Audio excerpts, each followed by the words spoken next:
Welcome, welcome, welcome. It is Discipleship Dialogues. I'm here with Kristin. Glad to have you back. Thank you. We are going to get into a lot of different topics. I think there's been some stuff that's been on our hearts and minds that I feel like that we're supposed to be talking about, and that's why we're doing this in the first place. So I hope that all goes well, and to make sure that it does, I think we should just go ahead and start up with a word of prayer and get into it. What do you say? Yeah, sounds great. Awesome. Father Yahweh, we just thank you so much for this life that you've given us. We thank you for your spirit. We just ask you to be here with us today, to be present, and to give us the words to speak, and that anything that we say that's of ourselves, that's self-glorifying or prideful, that we let it fall flat and that people can't even hear it. Father, we just thank you so much that your spirit brings us into all truth and brings to our remembrance the things that we need for life and godliness. And so, Yahweh, we pray that would be exemplified here today, that your spirit would move and lead us as we continue this conversation. And I hope that everyone within the sound of my voice is blessed and encouraged, and pointed back to the chief cornerstone that we have in Messiah Yeshua. We love you and thank you in your son Yeshua's name, and we pray. Amen. I know there's some videos out there already. Mm-hmm. I want to introduce you and just give me the 5-minute version of who Kristin is. Oh gosh, 5 minutes. Okay.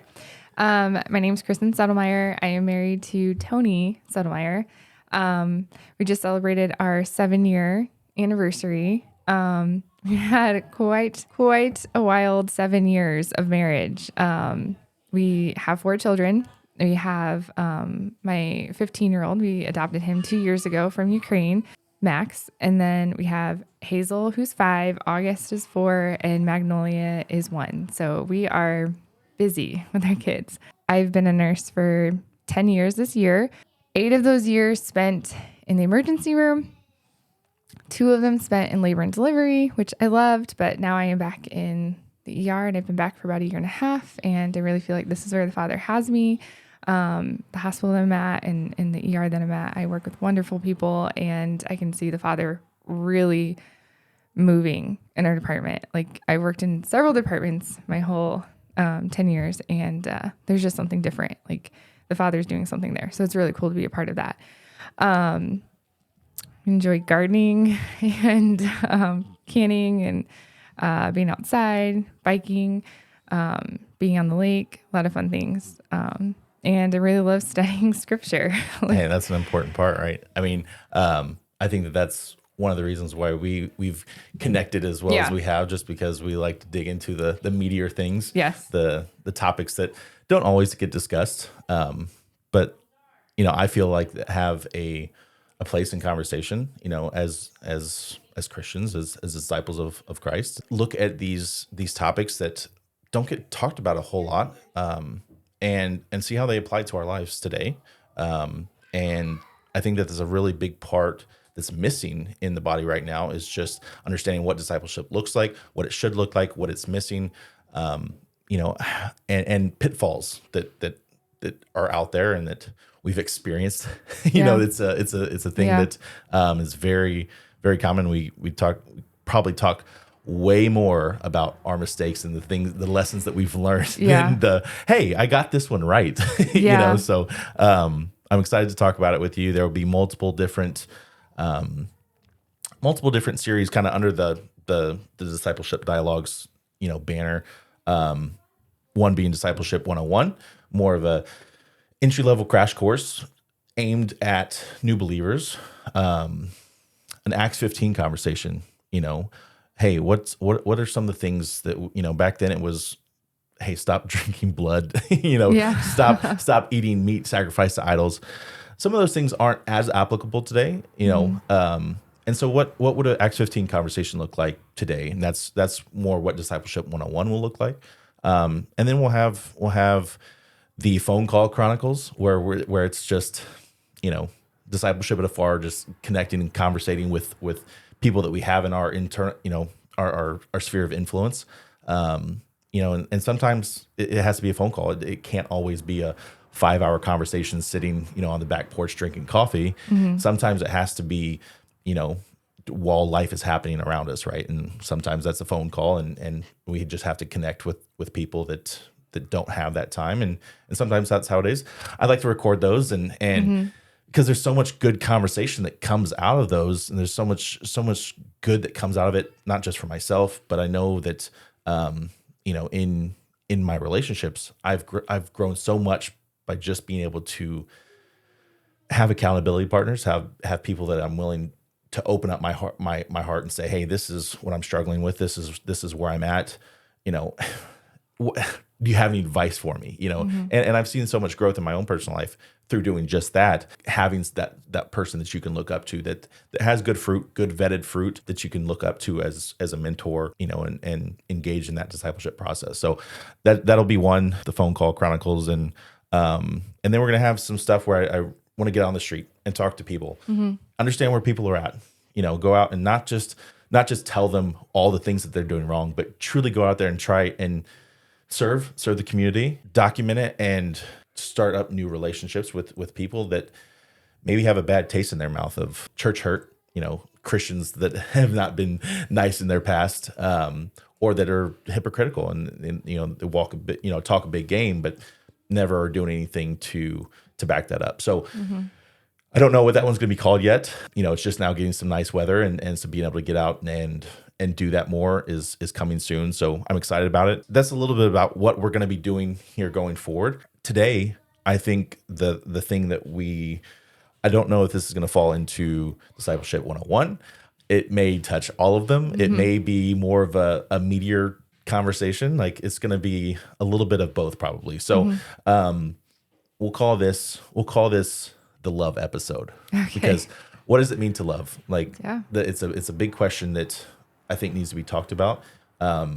Is there a right way to do it? Is there a wrong way to do it? And we'll see where it goes. You and I were talking a little bit before about some stuff that's been on your heart. And I think that was one of the common grounds was, how can we love people that we one disagree with, have difference in theology, difference in doctrine? Do we throw them away, or do we employ true love, and do that the way we're supposed to? And what does that look like? How do we operate in that? So that's where I would like to start the conversation.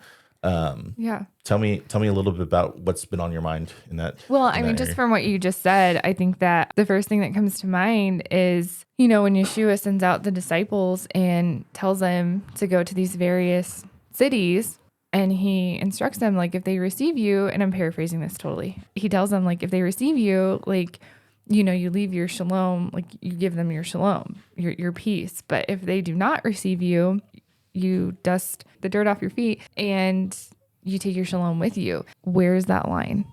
That's a great question. Yeah. We were just talking before, we started filming about drawing that sand, or that line in the sand.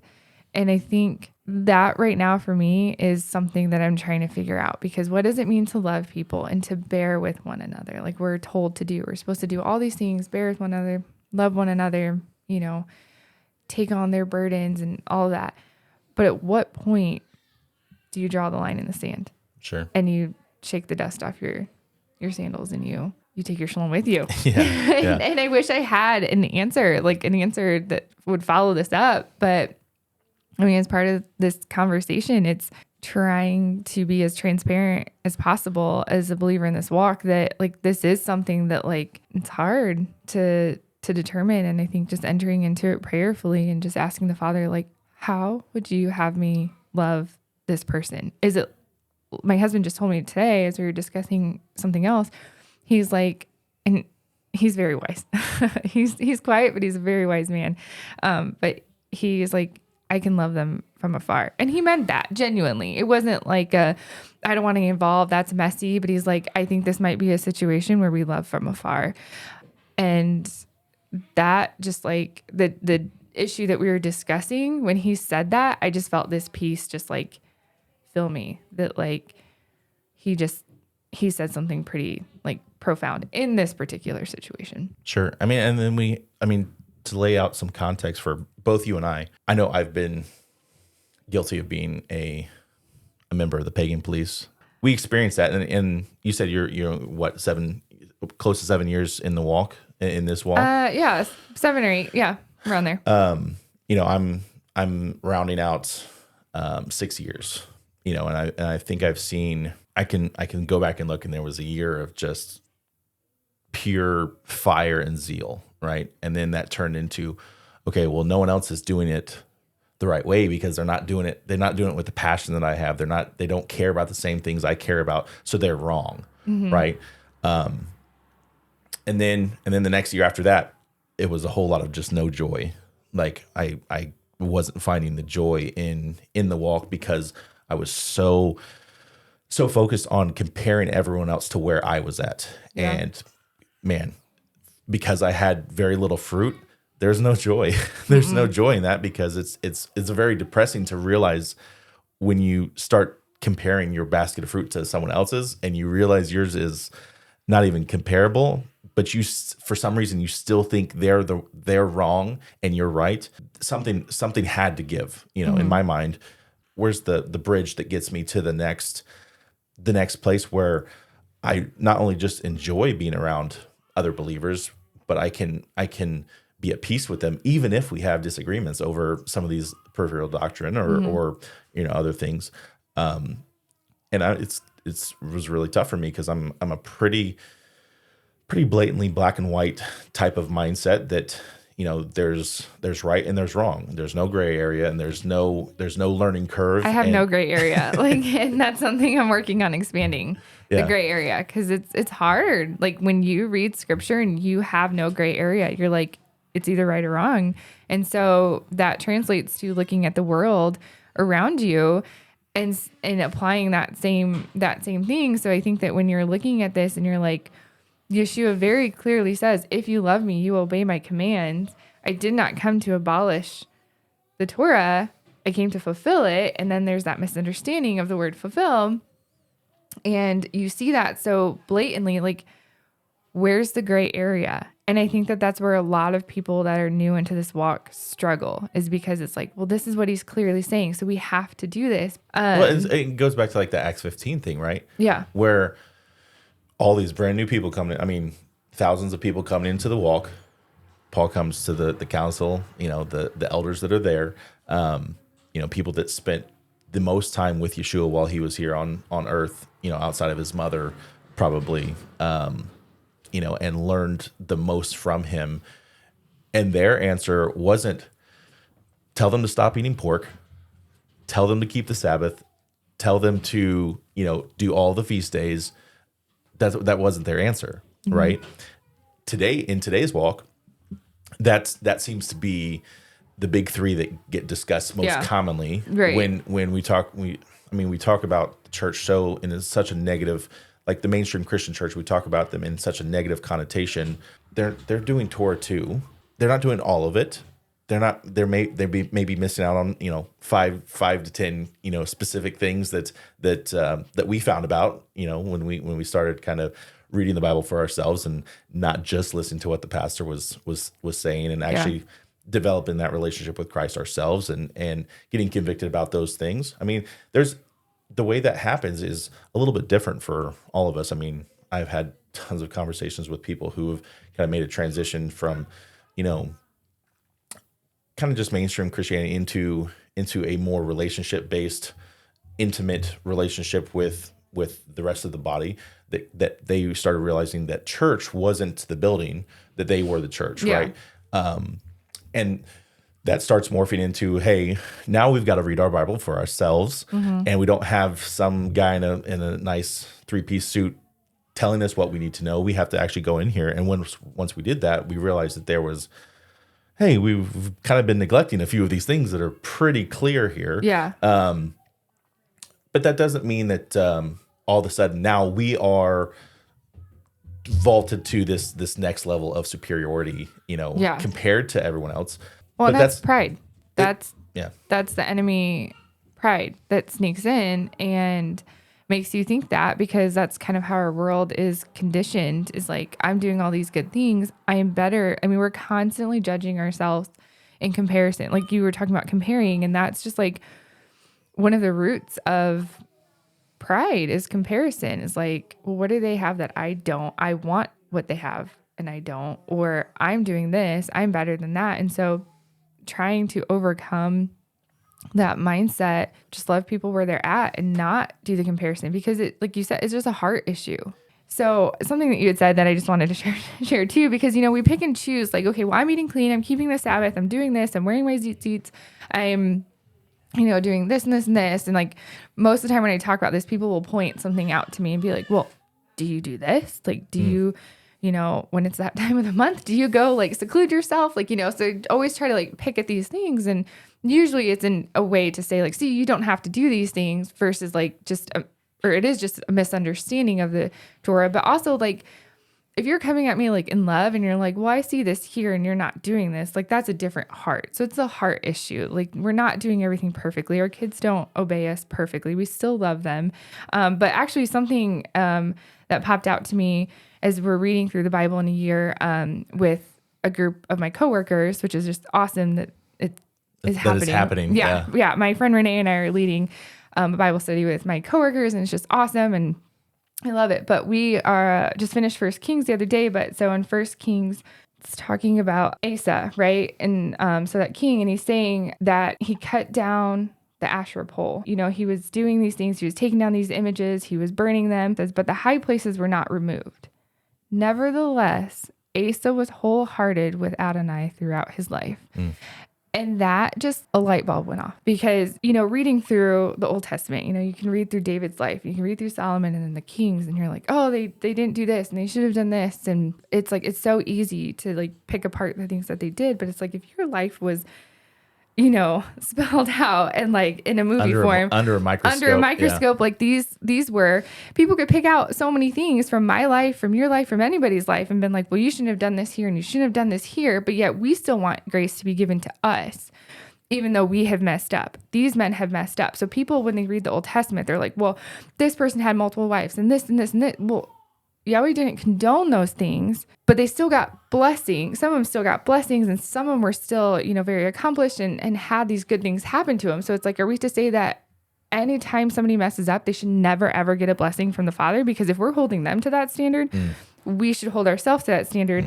But the point I was making was that it was the heart issue, that it made it very clear that Asa was remembered. He's remembered as being wholehearted for Adonai. Like, so all that to say is like, yeah, so when we here are sitting in the Torah community, or, the, whatever you want to use to describe it, the whole Bible believing community, and we're starting to pick out these things that other people aren't doing, it's like, here it is. Like, here's a man that maybe he didn't do everything he was supposed to, but he's still described as being wholehearted for Yahweh. Yeah. I mean, like you mentioned, David, considered a man after Yahweh's own heart. Yeah. He did. Some pretty sketchy stuff. Yeah. I mean, if people were saying, hey, Daniel's a man after Yahweh's own heart, but he also, went and killed a dude, took his wife, do they not get the Father's grace?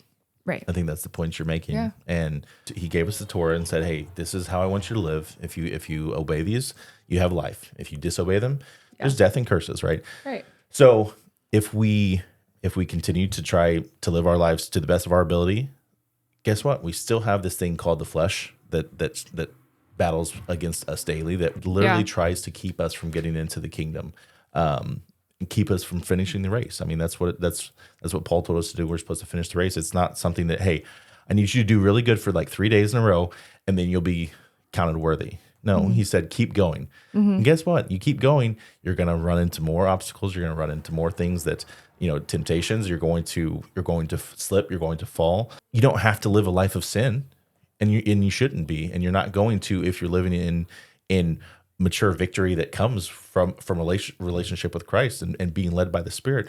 You won't be known as a sinful person. But that's not to say that you're not going to slip and fall. Just like David was not. He was living by the Spirit and doing the things that he should, and he still ended up slipping and falling into the stuff that he got into. So, I mean, it's really important that we have that focus on loving like the Father does to everyone else, and understanding that we're only looking at a snapshot of that person's life, and realizing that the Father sees the entire thing from the into the beginning, and he has a lot more context than we do to cast the final judgment. And that is not our job. I don't know who would want that job. I mean, it's just, Like, we could go on and on about talking about how much that is just not in our to-do list. We want to be the judges. Like, we want, and that's not to say we're not supposed to judge people's fruit. Yeah. That's not it at all, because we are commanded to judge people by their fruit, right? But we want to be the judge. Like, and I think it comes from, at least in my head, it's like, I want to know where the line is that the people that are going to have eternity with the Father fall on this side of the line. What are they doing? What does that look like versus the people that aren't? And I want to like make that judgment so that I can like kind of know where to place myself. Like, I can put myself in this category. Like, I'm saying on the, does that make sense? Absolutely. But something that, has become, I feel like parenting is like the best thing. And I think the Father like so smart in doing this, that because when we parent ourselves, like we ourselves are our parents, we learn so many lessons, and I feel like we can truly see the Father's heart in that. So I have 4 kids. Hazel's my 5-year-old. She is a rule follower through and through. She has a heart of gold. She does not want to disappoint. She has the kindest, sweetest, softest, like, if I tell her and my son, August, who's 4, go clean up the playroom, she's doing it. I know she is. I don't have to get on her. August, I do. And it doesn't make him bad, and it doesn't make me love him any less.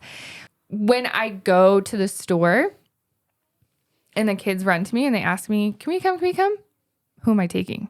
Sure. I'm taking Hazel. Things go smoother when Hazel, I know that I can get in and out of the store because Hazel's going to obey. She's going to stay with me. I don't have to worry about her running around and darting off because Augie darts. I don't have to worry about that. I know Hazel's going to stay by my side and she's going to obey when I'm in the store, and things just go better.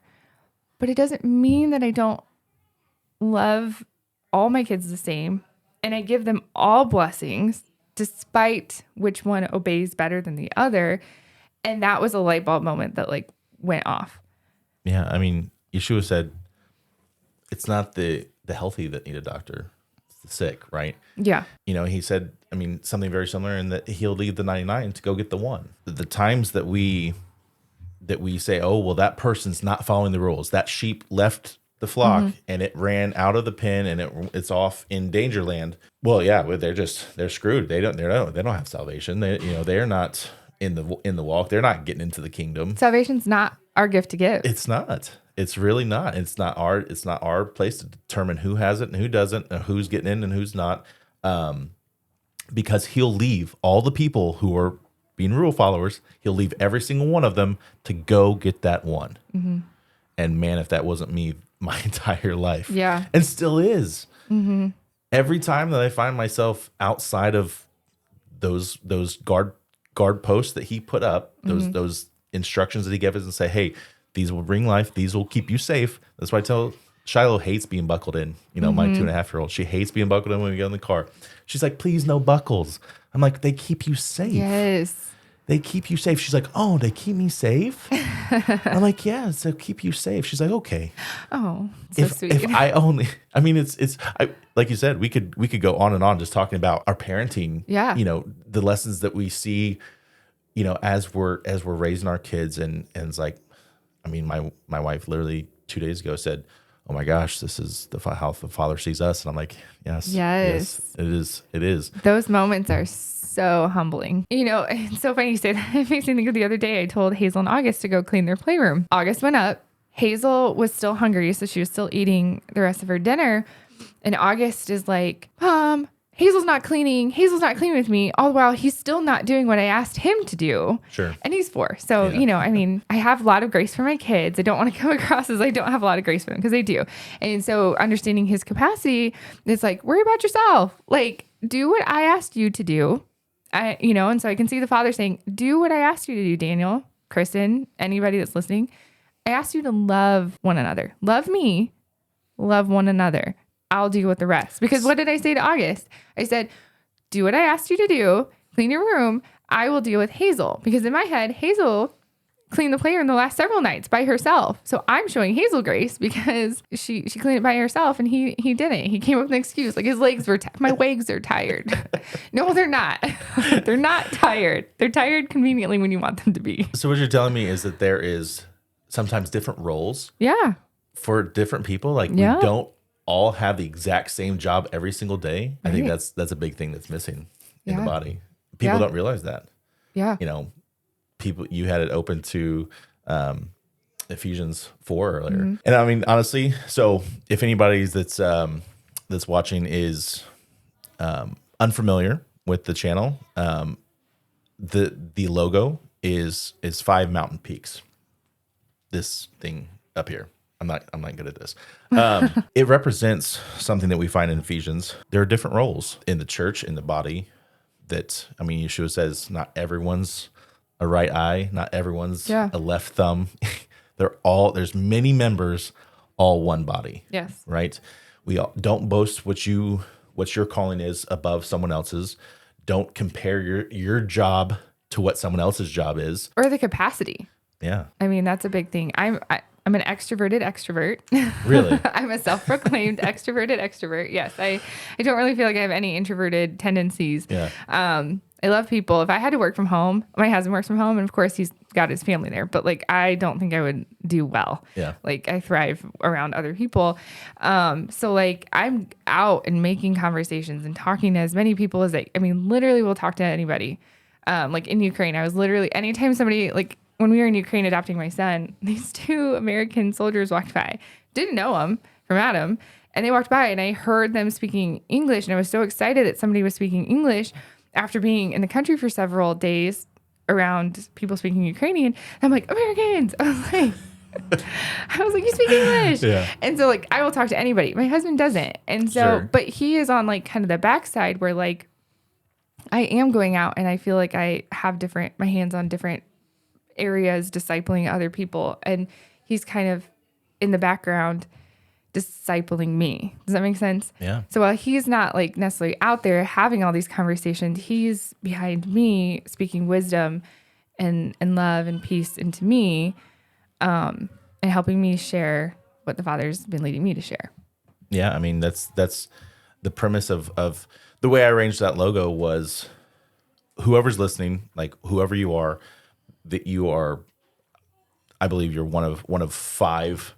You have one of 5 callings. Like you said, there's a spectrum on scale. There's a spectrum on all, the aspects, but Ephesians 4 tells us that he gave some as apostles, some as prophets, some as teachers, some as evangelists, and some as pastors. Those are just different job descriptions. There's different job descriptions for each of those 5. And we'll talk a lot about that, but on a very light level, I'll say this. The reason I chose the logo to be the way that it is that you're that center peak. Okay. There's going to be some people that are more mature than you. Those are the background peaks that are a little bit higher. It has nothing to do with comparing the two, but there's just going to be some people that are further down the path than you are. They've been doing it a little bit longer. They've made some more mistakes. They've learned from those mistakes, and they're willing to turn around and share, hey, I made this mistake. You don't have to make the same mistake, right? Yeah. Very similar to parenting, right? Yeah. That's exactly what I was thinking. Every time we, when I got to that point, I'm like, man, my parents were right about a lot of stuff. Yeah. And they didn't have a real specific answer for me back then when I'm like, why do I have to do that? Why can't I do this? And they're like, it's for your own good. Or maybe they did and you weren't listening. Or Exactly. you didn't agree with it. And you just thought you knew everything. And so you go I out say if you don't know anything, if there's something you don't know, ask a teenager. Even if they don't know it, they'll still have an answer for you. Sure. Yeah. I mean, it's really quite interesting how the two go so hand in hand. And it's definitely not an accident. When we look back at the nuclear family that the Father created, and it's under attack. It's 2023, and it is under attack more than anything. I think in the world, a lot of people don't realize that it's coming from every single avenue, every single angle, anything that they can do to separate that family structure. That's where the enemy is working overtime currently. Yeah. Also going to be on a different episode where we look at some more of that stuff in more detail, but. Yeah, you're that center peak, and So those other four peaks, regardless of their height, regardless of how mature they are, guess what they're doing? They're surrounding you and they're protecting you. Mm-hmm. They're there to be all the stuff that you're not. Mm-hmm. You know, as one member of that body, you can't do everything by yourself. You're not called to do everything by yourself. And there's going to be a lot of different things that you are just not good at. Like for me, intimate, caring relationship for people that are outside of my circle is not a strength of mine. I am not a pastor. I am not a shepherd. That's just not a strength of mine. Guess what? My wife, who is my better half, and all the things that I am not, is very much that. And I know the Father makes these. He brings us into these relationships that are the perfect place for us to be. If we're following His will, He'll put us in those places to surround us with the people that can, because we have, even regardless of what our strengths are, that means we have at least 2 blind spots, right? And these other members of the body, their strengths are your blind spots. And so we have to start trusting the body to operate the way it's supposed to be, and allowing us, and it helps fight that pride thing of, hey, I can do all this stuff. We start quoting Philippians 4:13 and like, I can do all things through Christ. He's like, no, but that's not what that means. I need you to stay in your lane. I need you to do what I'm calling you to do. And therefore the other people have the opportunity. First of all, think about like how much you would, as a parent, you're trying to teach your kid how to, draw circles, draw, ABCs. And if every time that they got it wrong, you're just like, no, I'll just do it myself. What does that do? That's immediately where my head just went. What does that do? That's so funny that I was literally going to try to come up with some sort of example like that. That's immediately where my head went. Like, I'm so bad because I want things done. And I have 4 kids, so I just want to be efficient and get things done quickly. So we can move on to the next thing. And so I'm really bad about letting my kids, like we made cookies the other day. Hazel and Augie did. And like, I'm a very neat baker. I'm very neat. Like I'll get my stuff out. As soon as I'm done with one ingredient, it goes away. I move on to like, I'm very like meticulous about it. My kids, 5 and 4-year-old, are not. And so imagine that. And so they're spilling flour everywhere. And like, they're trying to scoop the stuff. They're like, Mommy, I want to scoop it. In my head, I'm like, literally like, let them scoop it. Let him scoop it. It's okay if there's a mess. Because, right. And how are they going to know? And like, have the confidence to like do these things one day. Like, obviously making cookies is, a metaphor, for life things. But yeah. You got to give them that space to do what they're doing in their way. It wasn't wrong how they were doing it. They were doing it really messy, but they were still doing the task that was called. And that's where then the D word, the discipleship word, comes into play, because a lot of times discipleship isn't like, here, I'm going to do it for you. Yeah. And you just watch how I do it. Sometimes you have to say, hey, this is what we're doing. This is the pattern. This is what we want the end goal to look like. Yeah. We have to see that sometimes, at least a few times, to get to that point where we're like, oh, okay, now we're aligned on what the end goal should look like. The discipleship comes in a lot of times when it's feedback. It's a feedback loop that says, hey, I love how you went out and evangelized and went out and shared the gospel with, so-and-so or whatever. And then you have some time for feedback. Hey, I've experienced X, Y, or Z, or, different approaches. Like for me, my wife has been really good at giving me feedback on my approach to certain things. When you're black and white, things come across, depending on how you look at it, blunt or sharp, you can just say something matter-of-factly as a statement that kind of cuts someone because it like cuts their legs out from underneath of them or something because I did it wrong or I'm less than or whatever. I kind of just had that same experience. I'm sorry to... No, I had that same experience for me, and it was really eye-opening. I feel like some people get really hung up on like salvational issues. Like, well, it's not a salvational issue. Like, it's not worth diving deep into and studying, but sometimes I just like to know, like, all the details that I feel like scripture has that I learn. It's like, whoa, Yahweh is so like intertwined in our lives, and he is looking out for us in these different ways. And so I had learned something in scripture, and I was super excited about it. I'm like, man, like this was really cool. And I had shared it with a friend, and he kind of gave me that kind of response.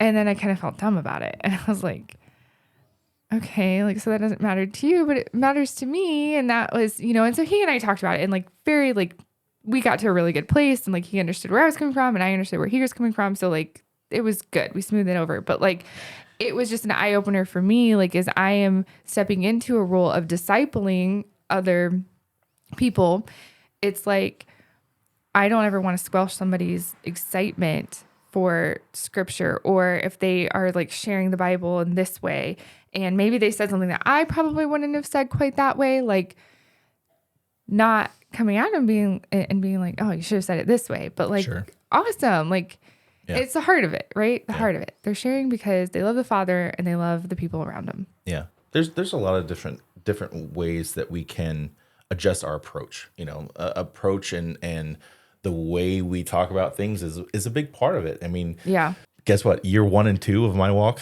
I was not. Yeah. I may have been 100% right about it, but I was 100% wrong because of my approach. Does that make sense? Mm-hmm. Where it's like the statement that you made is 100% factual compared to what Scripture says, but the way that you approached it, the way that you addressed those things, then make you completely wrong because of that approach. And because that person then didn't end up hearing what you were actually trying to say. They weren't hearing the heart of what you were saying because they were turned off by the way that you spoke to them or addressed them, or and so those are things that come with maturing. I wouldn't look at a baby Christian and say all of a sudden expect him to have everything perfect, right? We wouldn't look at our kids that way and be like, look at our 6-month-old baby and be like, why aren't you walking and doing the dishes yet? We don't have that mentality about the way our kids. So why do we look at other Christians or other people that way when we know that that's not how the Father is looking at them? Mm-hmm. How we're looking at things, our perspective, the way that we're addressing things, the way that we're looking at how we can better, disciple others, how we can be more open to discipling to ourselves and putting ourselves in a position where we're allowing people to speak into our lives instead of being like, you know what? No, I'm the one that I know everything. So I need to go disciple everyone because they just need to hear my perspective on it. And it's like, that's not what we're doing either. Right. Because as you'll hear, and we've already started talking about, like, we're going to spend a whole lot more time talking about the things that we've jacked up as opposed to the things that we've gotten right. And that's the nature of the beast. I mean, wouldn't you agree? Yeah, I would. So then I'd ask you a question, like, do people understand how the Father loves us? So do we understand how the Father loves us? And his love for us? Yeah.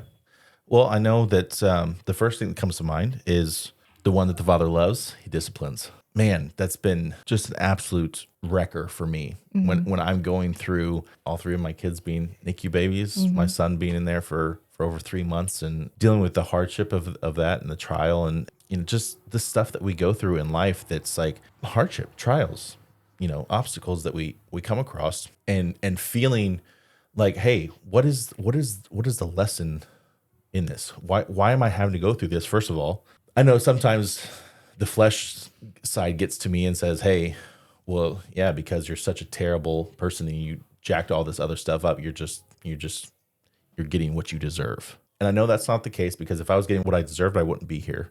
I wouldn't be alive if I was getting what I deserved. When I'm disciplining Shiloh, I love her so much, and it breaks my heart because she's so strong-willed. She's got some stuff that she's really working on.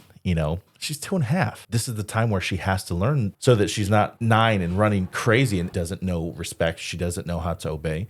So this is the time where it's like, it's tough because she'll whip out the Shiloh lips and the Shiloh faces that she makes. And then God, like, even just thinking about it, like it tears me up when I have to discipline her. But I know that it's for her own good, because if she hears me, and that's what she'll say, I'll ask her, do you hear me? And she says, I hear me, and if she'd only hear my heart that says, I know that this is better for you. This is going to get you better. This is going to make you stronger. This is going to save you some heartache down the road. If we go through this now, it's going to save both of us, but really you, it's going to save you heartache. It's so comforting to me when I'm going through that and like, he still loves me.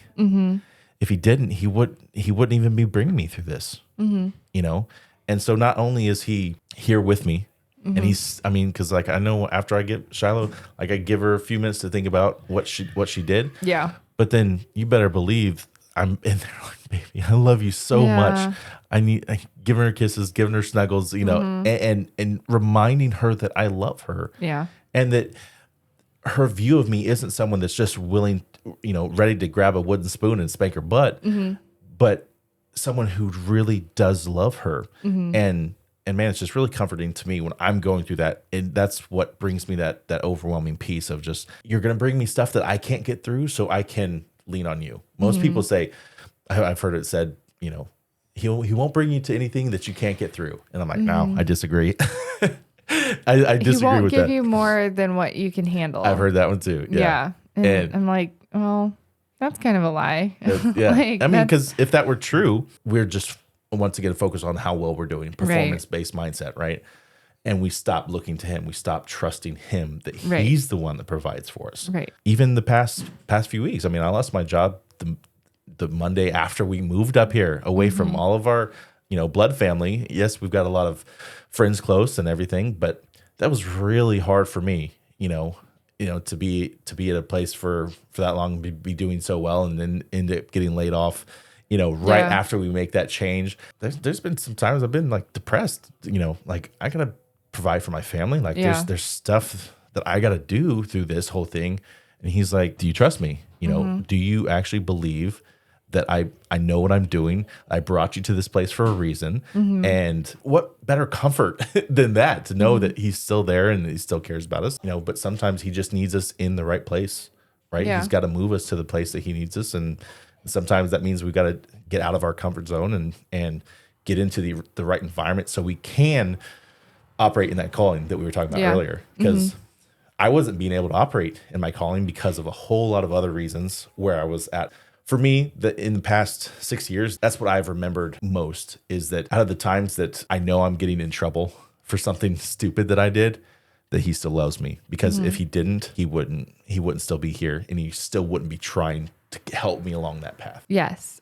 All of that I can identify with all of that. Yes. But that last part that you said was, I think, more what I was aiming at. So not the how in like the actions, like, you know, whether it's disciplining, blessings, or guiding or whatever, but like how his heart feels towards us. So like even when we mess up, he still loves us. And in the people that I have been talking to and working through the Bible with and stuff, that is the hardest thing I feel like it is for people to, and myself too, I'm going to, you know, include myself in that, is that even when we mess up, like we are still loved. Right. So like as parents, you know, when our children mess up or they're in trouble or whatever, like we still want them to come to us. Right. Like, yes, you did a bad thing, but we still want them to come to us for our guidance, for our love. And our love hasn't changed, but like our actions of how we are helping them work through whatever it is, whether they do need discipline because they hit their sister or they need a talking to, you can have a conversation with them to talk to them intellectually to try to help guide them through a certain thing. And so all of that is done in love. And so like, it's so easy to say it right now and to know that I truly still love my kids when they mess up, or, when, you know, things aren't going well and I have to discipline them. Like I still, like my love doesn't change for them regardless. Our relationship isn't going as smoothly. I think we can agree that that's normal, right? In a relationship, when somebody does something to like hurt you, or, you know, something that causes a break in the relationship, there does need to be that repairing, but like the love is still the same. Why is that so hard? Truly accept and believe. Number one thing I can think of is because we're not listening to the right voice. We're listening to the voice of shame and the voice of you're not worthy. And to imagine such unfathomable love is so hard, because all of our nature, all of our fleshly nature says that doesn't exist. Yeah. That doesn't exist, because we don't see examples of it in the world around us. Right.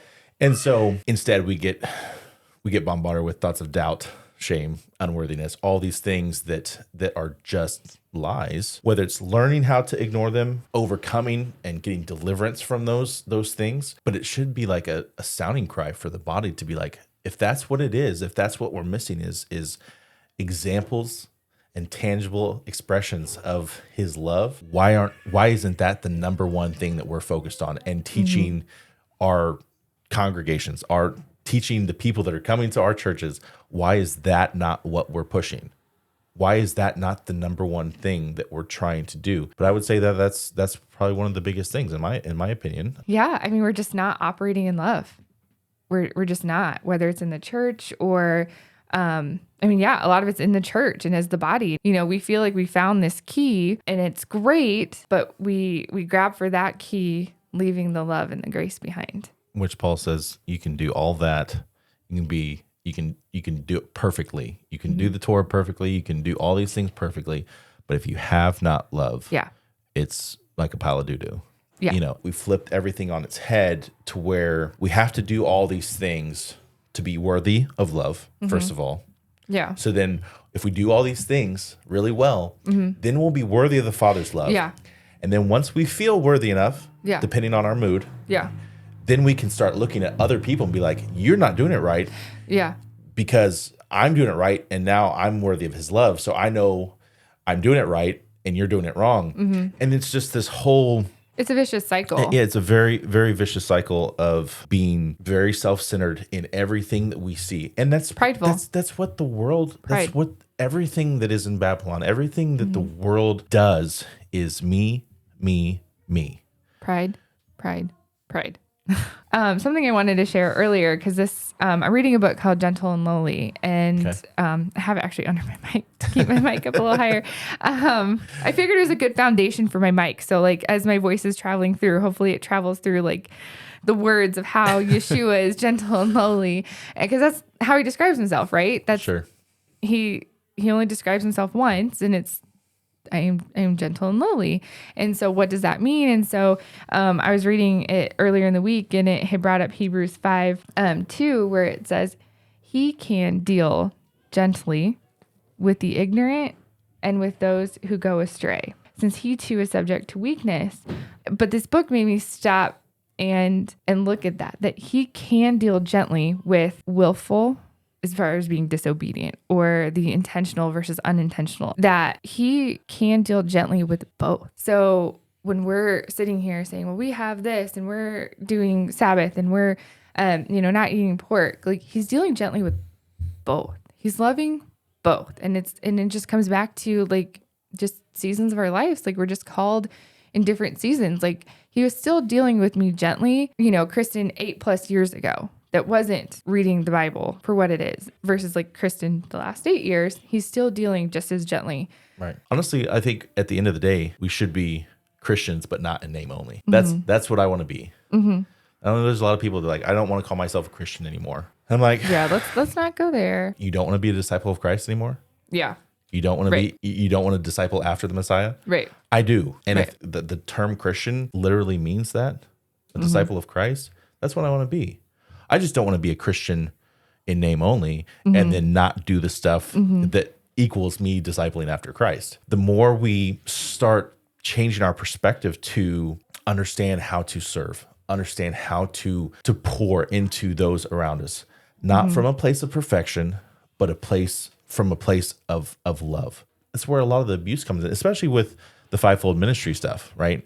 If you go around and you've got apostle, prophetess, so-and-so on your business card, guess what? There's a good chance there's probably some abuse happening in that specific scenario. Yeah. The fivefold ministry is not about exerting leadership over someone else. Right. It's about understanding how to build those other people up. When you look at the reference that Yeshua made to the body, there's certain things like, man, I wouldn't want to be the big toe.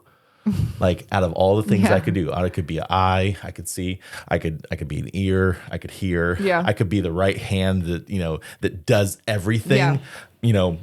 I could be the spine that holds everything up, but you want me to be the big toe. Am I trying to be the head and not the tail? Or am I trying to just serve those around me and love like Christ did to those around me and stop being so focused on on me, myself, and I, that I actually get to see the world through Christ's eyes and see the world the way he saw it, and see the need for unity in the family, because it's under attack. But we can't see that because we're so focused on like, oh, well, the enemy is trying to do this to me, and it's like, oh my gosh, you don't even see the problem. You're so focused on yourself and the struggles that you're going through, and the giving all this credit to the enemy for all the stuff that it's doing to you, but you don't even know what the problem is. Yeah, I mean, I know we're trying to like talk about the fivefold, but like on a very superficial level, because like we don't want to like dive into it, because I know you and I are both very passionate about the fivefold ministry. And so something you had said, I can't remember exactly how you said it, but it's like, the more I've learned about the fivefold ministry, right? And that I had never heard in the church this preached at all. You have the preachers, that's about it, right? And like you hear of like evangelism and stuff like that, but I never knew that they were offices that people could step into, and that was their role in the body. They were, a hand, a foot, because we're told the body of Christ, right? Be the body of Christ, and not everybody is a hand of that. And so that's where the fivefold ministry comes into play, is that there are these different offices, and like when you learn about them, you tend to have one that stands out more. But it just made me think of this story that my friend Renee had shared about her 12-year-old son Aiden. She had asked him to, I think, clean his room while she was gone. And she got home and his room wasn't clean, but he had unloaded the dishwasher. And she was like trying to explain to him, like, well, that's a good thing. Like, thank you for unloading the dishwasher. I asked you to clean the room, to clean your room. That's what I needed to have done. I didn't need the dishwasher. Like, I needed your room to be cleaned. And so I just see that as like the misunderstanding of the fivefold ministry and our gifts, is that it's so easy to have a platform these days. Like, you can make any social media account, you can, do anything to like put yourself in like a teaching role. And I would go ahead and argue that some of them aren't supposed to be. I mean, you know how conflicted I was about coming onto this podcast and doing this, because I was like, I don't want to insert myself into a role that the Father does not have for me, does not want me to be in. And so like that took a lot of time. And I feel like he confirmed that in a couple different ways to go ahead and proceed, because I was like, I don't want to step outside of what you want for me. Right. Like, are we actually praying your will be done, not mine? Yeah. I don't want to unload the dishwasher when you're asking me to go mow the lawn. Right. Yeah. And so I think I'm excited for the discussion that's going to come from the fivefold. And I really do hope that we have an opportunity to bring pastors or, friends or anybody that we can on here who's willing to like talk about this, and how we need it. We need it, because a lot of people don't realize that it's for today. Yeah. I didn't. I know I didn't until here just recently, and when you and a couple other people in our Sabbath fellowship had kind of spoken my office over me, it was like, oh my goodness, like it was like a piece of my like identity clicked into place. Sure. Like, I don't know how to explain that it was like it clicked into place, and then it was like you see in those movies, like this kind of like vortex where I'm like looking back on my life and seeing how the Father has shaped and molded me into this place, and has made my personality and kind of created me the way that I am to serve this way, to mow the lawn, not unload the dishwasher. Sure. Right. And so I'm very much looking forward to looking into that, because you think he knew what your office was going to be when, like in Jeremiah, he said, I knew you I do. when I knit you in the womb. I mean, I don't see why not. And then later on in Jeremiah, it goes on to say, I know the plans that I have for you. Plans to prosper you, not to harm you. Plans for an inheritance. Plans for good and not of evil. Yeah. A lot of people don't realize that that's the context around that is like, you're about to go into Babylon. Yeah. You're going to go through some really hard stuff, right? Yeah. But I still know the plans I have for you. I still know the calling that I am putting on your life. I have these tasks for you to do. Yeah. And if you're not obedient, I'll find someone who is. Oof. Right? Yeah, that's an oof. If we don't know that we have a purpose, what are we doing in this walk? Like, as a Christian. Yeah. And I think that, just my personal testimony of it is, growing up like in a non-denominational church, sort of like up until middle school. And then we went to like youth group, my sister and I did. And then in college, we joined crew, which is Campus Crusade for Christ. And I just remembered like not being as meek and mild as the other girls.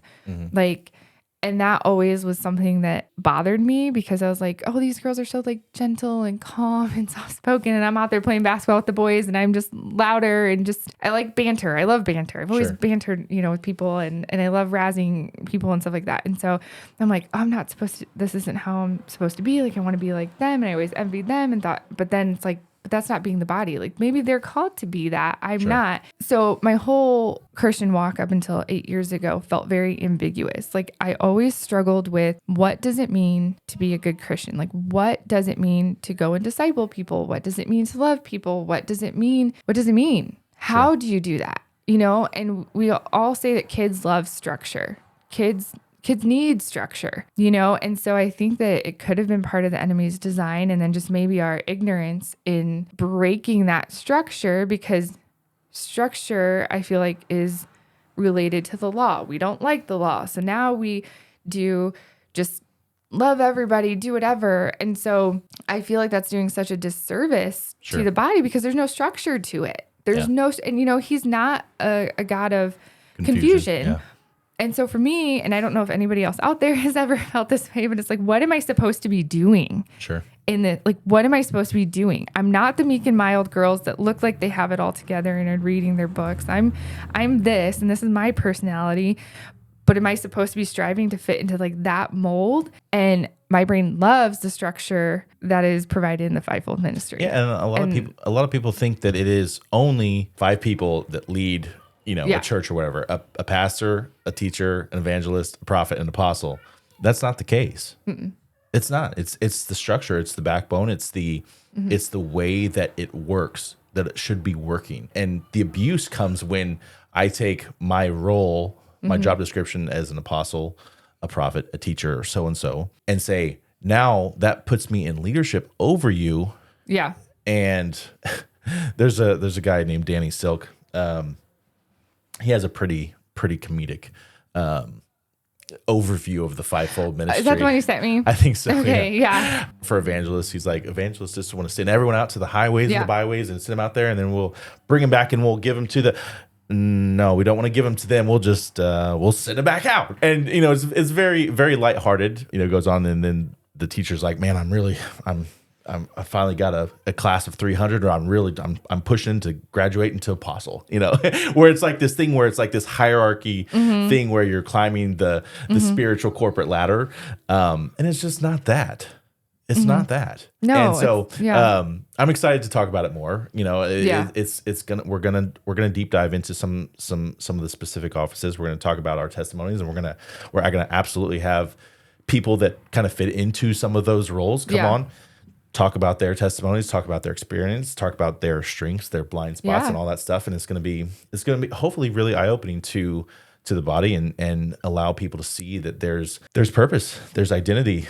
I know a lot of people doing this walk that found a lot of that identity. They thought they found their identity as Israel, when they realized that, hey, you're grafted into Israel. If you're someone who wants to be in covenant with the Father, his covenant people is Israel. You're not like some separate entity called the New Testament church that's separate from Israel. Like you're just grafted into Israel. Israel is the people that are in covenant with the Father, and they stop there, and then didn't realize that they had a role inside of Israel, just like all the tribes of Israel did. They had things that they were skilled in. The tribe of Gad.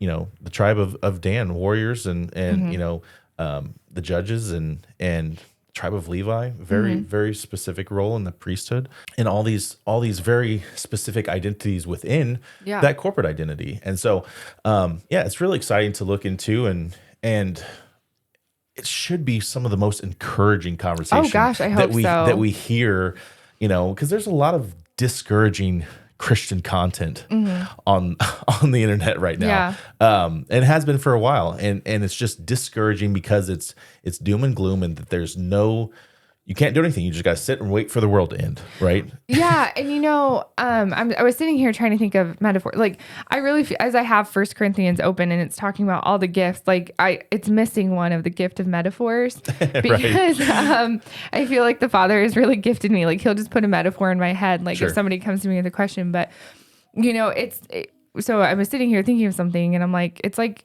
a kid trying to, wants to play basketball, right? And so out on the court are these 5 guys who are working together to play. One's the point guard, one's, oh my gosh, the guard. I should have went with a soccer metaphor because I played soccer. But then it wouldn't make sense because there's not 5. Sense. That's why I went with 5. My cousin Jake plays at Grace College. He's really disappointed. You need some backup? Yeah. Okay. So you have point guard. Okay. Shooting guard. Small forward, power forward, center. Great. Those are the 5. Great. So those points, right? So think of me as that little kid, like trying to on the sideline, trying to figure out how to dribble this basketball and like, how is this supposed to work? And watching this team like work so great. And then they come over and they're like, hey, come over here. One of them teaches me to like dribble. This is how you dribble. The other one teaches to pass. The other one teaches shoot, layup, 3-pointers, whatever. And then finally, like I'm starting to learn the skill. And maybe I'm a really skilled dribbler and like can move very quickly. And so which position would I be going into? I'd probably fall into like the point guard position, right? Because I'm like moving around. I can see the field or the court. Sorry. Yeah. Again, I play soccer. I can see the court better and, and I can just visualize that. Whereas like a point or the shooting guard. Yeah, I should stop with this metaphor. It's just not working for you. But you get what I'm saying, right? Yeah. So when you are brought in onto that team, you're not just aimlessly trying to figure out how to dribble along the sidelines and not really knowing how it works or what to do, but like you're brought in, right? The evangelists go and they bring people in. They give them to the prophets to beat them up a little bit, share like truth with them. Run them through all the fundamental drills. And right. Yeah. And then like when they beat them up, then they're like, okay, let's give them the teacher, the shepherd to kind of like. Then they go into the watch the film room, the film room and they're like, this is who we're up against. Right. Right. And so they can like do the more kind shepherding, like, yeah. And then you just, you move them on and then they get to the end of that line. And then whatever gift they that the Father has given them the grace for in their life will start to kind of come out. And hopefully they have those people to speak over them that are the higher peaks, are able to kind of look at them and say, hey, like, I think you should prayerfully consider that. I think that this is what the Father has for you. Or if the Father downloads that to them and they can share that with that person. And not being scared to operate in giving a word of knowledge. Yeah. And operating in the other, because these are gifts that get the gifts of structure that Yeshua gave to us. I mean, go read Ephesians 4. I'm not going to sit here and read it for you. I'm going to give you a little bit of homework. Go read Ephesians 4. Read it slowly. Look at all the specific things in there, what the purpose of these 5 is, who it came from, and you'll realize that this doesn't trump all the gifts, and like you said in Corinthians, that the gifts of the Spirit. Yeah, I have 1 Corinthians 12. That's another homework assignment. Read that too. I mean, everyone should be, as like you mentioned earlier, like as you start maturing, as you start interacting with those other offices, you start as you continue to mature in your walk, you start you'll end up with a center who can still dribble the ball pretty well, or you'll end up with a center who can still shoot threes fairly well, but that's not his number one priority, right? That doesn't mean he can't operate in that when needed, right? And so that's where we're called to mature. But if everyone's trying to bring the ball up the court and everyone's fighting over bringing the ball up the court, guess what? The enemy doesn't have to guard anybody because you're just doing it yourself. You know what I mean? Instead of doing your role with looking at the end goal, which is Christ. Everyone's so focused on the ball and themselves, and they want to be the person holding the ball, right? Even when it's way outside of their lane and what they're not good at, which causes turnovers, Yeah. And so it's this is a great metaphor. Yeah, Thank you, Abba. It works. It works. Once we start digging into that a little bit more, to kind of bring everything back in. What we started talking about, the only way it's possible to operate in that is if we're able to operate in love. Yes. Like if we are able to operate in grace with those other people who may look a little different, smell a little different, have a different flavor of grace that they have in their life, be able to operate side by side with them and not compare ourselves to them and create that unneeded conflict of, well, we disagree about this peripheral doctrine And so we can't even fellowship together. We can't do all these things together. I've said this before in other conversations. When the verse talks about iron sharpening iron, there's a decent majority of people who've never sharpened a knife in their life, especially when that was written. The way they sharpened knives, they weren't rubbing two blades up against. They weren't taking two pieces of iron and rubbing them up against each other to make both pieces sharp. They would take it to a flat stone, a grinding wheel. It was a stone. That was what would sharpen the knife. So the analogy of two pieces of iron sharpening iron, it's all about pointing people back to the stone. We know the chief cornerstone is Yeshua. We're pointing them back to his standard. Yeah. We're pointing them back to the way he loves us. Yeah. We're not comparing our faults to one another. We're not comparing our wins or our losses to one another, because that just, once again, points to a me-focused type of perspective. And so if we start pointing both ourselves and other people that we're discipling and other people that we're engaged with in our inner circle, if we're pointing them back to Christ, pointing them back to the Word, that's where it's got to start. And if we start loving the way that we're told to in the Word, because sometimes love doesn't come with a ton of compromise. Sometimes love has to be a harder conversation. Type of conversation. I'm not here going to say that we just have to hippie love everybody and God is love and God doesn't care about what we do and we just love and everything is super hyper grace, and it's not that. There is a pattern that's laid out in the Word of how we're supposed to do that. And sometimes it gets to that point where you're at that drawn line in the sand to say, hey, am I willing to compromise on this? To love them, you don't have to compromise with them on what you know to be true. Yeah. Right. And that's something that, why I started this conversation with that is like learning when to draw that line in the sand and when to love. And, that's a conversation we're going to have with our Jehovah's Witness friends that have visited us many times, and we welcome them in and they sit at our table with us. And, it's not uncommon for them to spend an upwards of 45 minutes to an hour with us. When they do stop by, they just come for the snacks.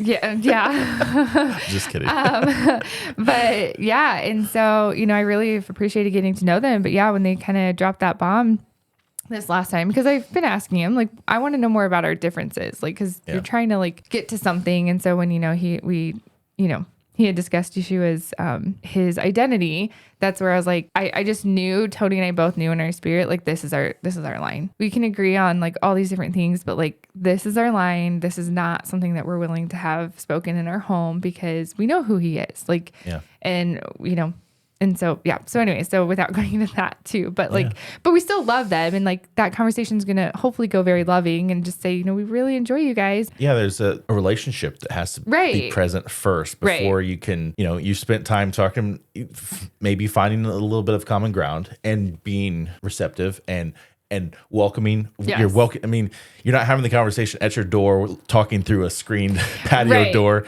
Right. Welcome them into your home. Have a conversation. Was shocked when I like ran to the door when my husband told me he was here, and I like swung the door open. I was like, because like he had been there the first two times that they had come, and I hadn't, and I was so disappointed because I wanted to be there. And so when he was there, I swung the door open. I'm like, let's do this thing. I was like, come on in. And he's just like looking at me, and I'm like, that's funny. I want to talk Bible, and they want to talk Bible. I mean, yeah. So anyway, sorry. I mean, it's a big part of discipleship is having that relationship. Yeah. You can't just walk up to say to someone and be like, I'm going to start discipling you right now. I'm like, what? No. And have you found that it's strange too? Because like I am totally fine admitting that I am being discipled. I have women who are older than me who are discipling me, and I'm being discipled, and I am totally fine.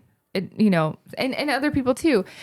But it's weird to when you step into that role and to say, I'm discipling others. Like that's been a weird transition for me. And that's when you go, like when Paul talks about like not drinking milk anymore. Like for me, it's like going from not drinking milk to like eating solid foods. It's like, it's just, but the funny part is interesting dynamic. The funny part is I know because of conversations you and I have already had, both of us tried to disciple everyone in the first year or two when we were full of that zeal, full of that pagan police mentality, and the Torah terrorism aspect.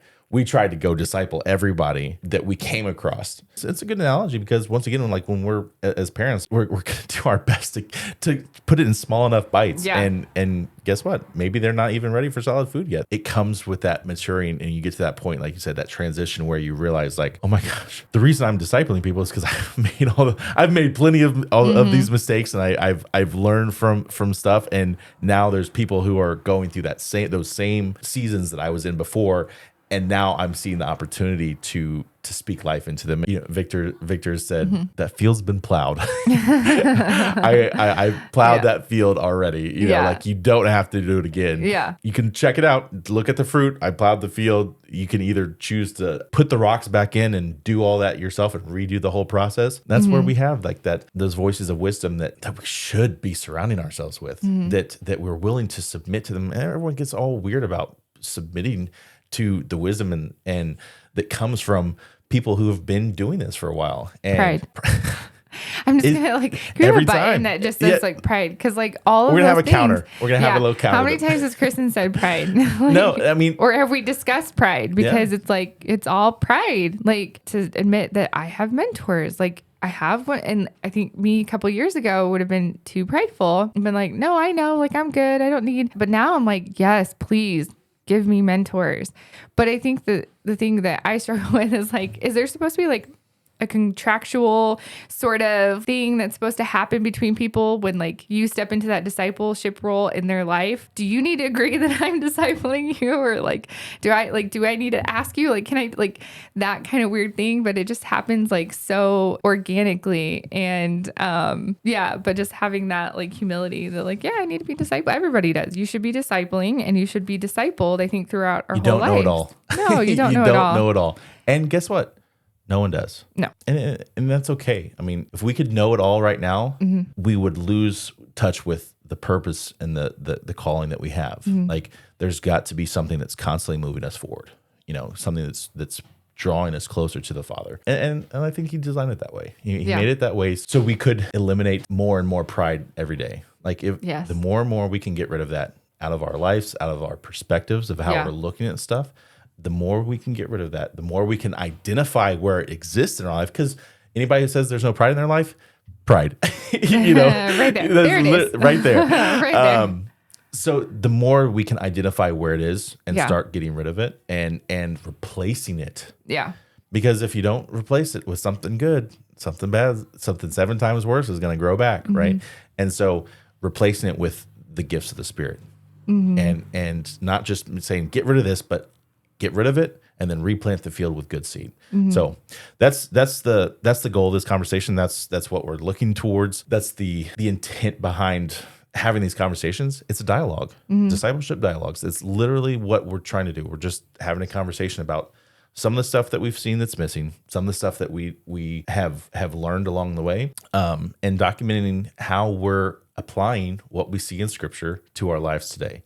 That's discipleship. Yeah. It's saying, hey, this is how we apply the written word and the word that we get from the Spirit. This is how we apply it to today and make what we're doing worthwhile for the kingdom. I mean, because if we want to do kingdom work, if we think we're going to be in the kingdom, like we were talking about earlier, like if we think we're going to make that cut and we're going to be in the kingdom, we need to start practicing kingdom work here and now. Yeah. Right. And so that's what hopefully this is an encouragement to everybody. Yeah. I'm super excited to get these out a little bit more regularly and dive into some of these topics. And how can we as a body try to get that seed planted into the good soil, right? And help that person develop that good soil within them. Yeah. You know, and I think that's the heart of this, the heart of the fivefold ministry. Why you and I are so passionate about it is like, we want to help the body.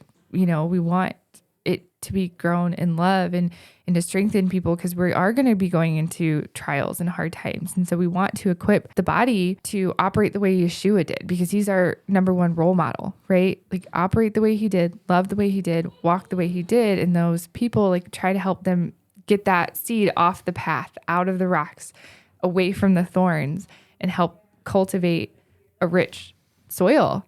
And, you know, last thing I'll say about pride, add another ding to the thing, is just like constantly, you know, if I could challenge myself, and I had already made this decision to challenge myself with this earlier today, and you and anybody that's listening, is like, in any interaction, ask yourself, is there pride affecting this? Take a step back. Where's my pride? Am I pride because, my feelings are hurt? Am I prideful because like it made me feel certain, where's that pride? Take that seed of pride out and then see what how the Father would have Psalm you 51. love them. That we talked about David earlier. Me and my wife talked about it the other night. She's like, man, how does he get called a man after God's own heart? This is, some of his fruit. I said Psalm 51. Psalm 51. At the end of the day, like, we have to get to the point and mature enough to realize that, hey, I've screwed up. I know you're a creator that is long suffering, slow to anger. Forgive me, cleanse me of all my unrighteousness. Search me out, see if there's any wicked way in me. Show it to me.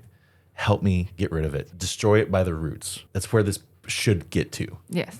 As being Christians that are Christians and not a name only, that's where we should get. Psalm 51. Yep. It should be a daily thing. Dying to ourselves daily, realizing that, hey, there's going to be constantly stuff that's trying to sprout up. That's gardening. You said you like gardening, when you were introducing yourself. Constantly you're getting rid of the weeds. Yep. They'll grow from anything. Yes. They'll grow out of the rocks. They'll grow. You can make a garden in the rocks and you'll still have weeds. Yep. You can make a garden in perfect soil. You'll still have weeds. And it's constant maintenance. Yeah. Constant maintenance and maintaining based on not comparing ourselves to the other gardens that we see around, but pointing ourselves back to Scripture. So I think that's a great place to wrap it up. Yep. And I really appreciate everybody being willing just to take the time to listen to the conversation we had today. And I hope that it encourages you.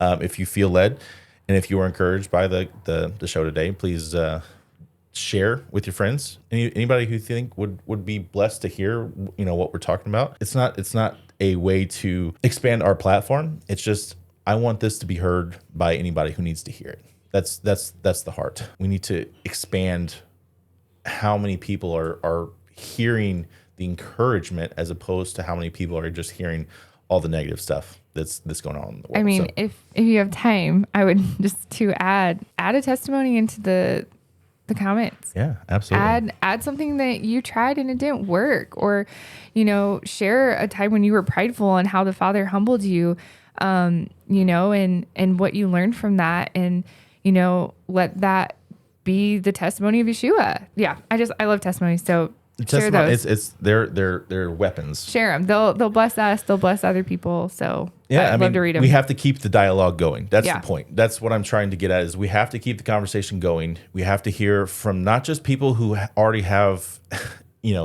are putting stuff on video, but people that are actually out there walking the walk, going through life and saying, hey, who am I? What's our purpose here? What are we striving towards? And the fact that question still needs to be answered in the Christian community, is that they don't know that we're striving towards Christ, is a problem. And that's the conversation we want to have, and we want to be encouraging along the way, and let you realize that we're just real people too. We struggle with things, we fall short, and it's not coming from a place of, hey, we figured this all out, but a place of, hey, I want to come alongside you and do it with you. So like I said, look forward to seeing you next time. We'll be doing some live stuff, coming up.